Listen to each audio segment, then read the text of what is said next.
नमस्कार। मैं लता दत्त हूँ और आज एक विशेष खास चीज़ है क्योंकि मैं नारी यानी स्त्री के बारे में कुछ कहानी कहना चाहती हूँ। हमारी स्त्रियों का कभी भी नाम ऊपर नहीं आता है। हमने अपने बेटों को, अपने पति को, अपने भाई को इतने सारे चीज़ शौर्यता के वीर चीज़ भरते हैं, पर बहुत कम मौका आता है कि माँ का नाम आए। ना ही माता बहन चाहती हैं कि भाई मेरी नाम रोशन, मेरे बच्चे, मेरे हस्बैंड, मेरे भाई बहुत ऊपर जाएं तो मेरा उसी में नाम हो जाता है। और ये नारी हमेशा से संतुष्ट रहती है। कितनी कमाल की बात है। हमेशा मैटर ऑफ सेक्रीफाइस, जीवन के हर अवस्थाओं में नारी का बड़ा योगदान रहता है, पर वो हमेशा पर्दे के पीछे रहती हैं।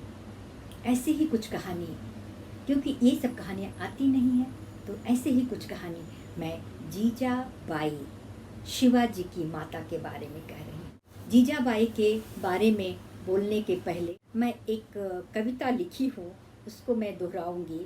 हे नारी, सिर्फ नारी ही नहीं, तू तो नाड़ी के रग रग में है।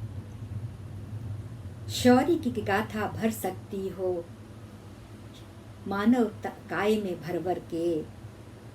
माता बहन ताई आर्या भार्या ही नहीं, तू तो वो शक्ति हो जो नाड़ी में शौर्यता भर दे।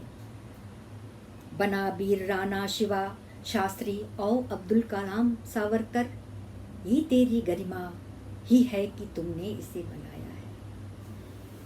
शायद आपको ये कुछ अच्छा लगा होगा। और इसी कहानी के संदर्भ में मैं जीजाबाई के बारे में कहती हूँ। जीजाबाई सारी जिंदगी अपने जीवन को बच्चों के प्रति समर्पित थी। जीजाबाई के पिता यादव राव जी बीजापुर सुल्तान के एक सरदार थे।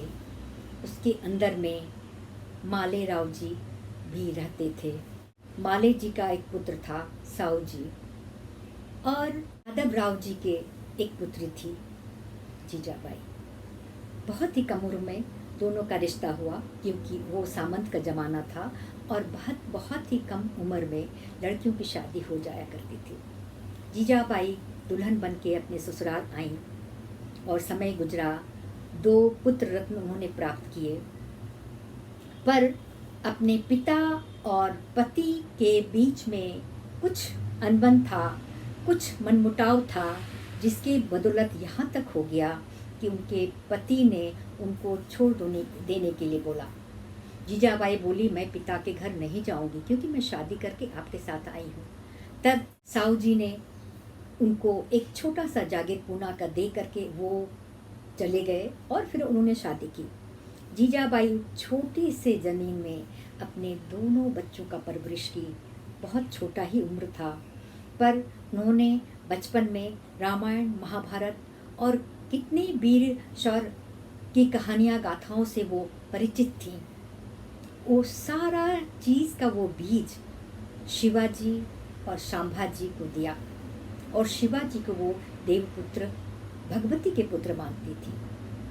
शिवाजी बहुत चतुर, बहुत जल्दी समझने वाले और हर माँ के हर इशारों और काम को समझने लगे।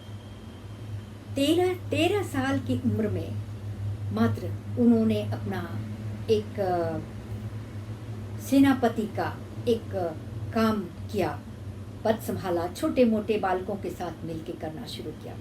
पर सारा चिंतन और सारा सुझाव जीजाबाई का था, और उन्होंने अपने रिश्तेदार ससुर की भी साथ में ली।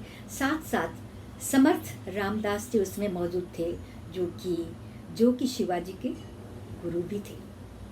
समर्थ रामदास के सद्गुणी आभा, सत्य के ऊपर काम करने की चर्चा और शौर्य, वीर, विश्वास, इन चीज़ का कूट कूट के उन्होंने भरा। जीजाबाई का देख रेख इतना रहा कि दोनों ही बच्चे बहुत ही बहादुर हुए। समय गुजरा, किसी वजह से कुछ लड़ाइयाँ किसी बात में हुई, जिसमें कि संभाजी बड़े पुत्र का वो शहीद हो गए और गुजर गए। पर शिवाजी की वीर गाथा सबों ने जानी और सारे काम के चीज़ों का, राजकाज के चीज़ों का जीजाबाई की गजब निगरानी रहती थी। उनकी दीर्घ सोच, अग्र सोच बड़ा ही उन्हें साहस और ढाढ़स देता था। और पर कभी जीजाबाई का नाम ऐसा नहीं आया कि वो इतनी बड़ी है, जो कितनी औरतें हैं जो करती हैं। तो आज मैं उनका कहानी करके उनके प्रति श्रद्धांजलि अर्पित करती हूँ हर माताओं को, कि अपने परिवार सब चीज़ को वो समर्थ बनाएं, सुगम बनाएं, ताकि जीवन सफल हो। नमस्कार।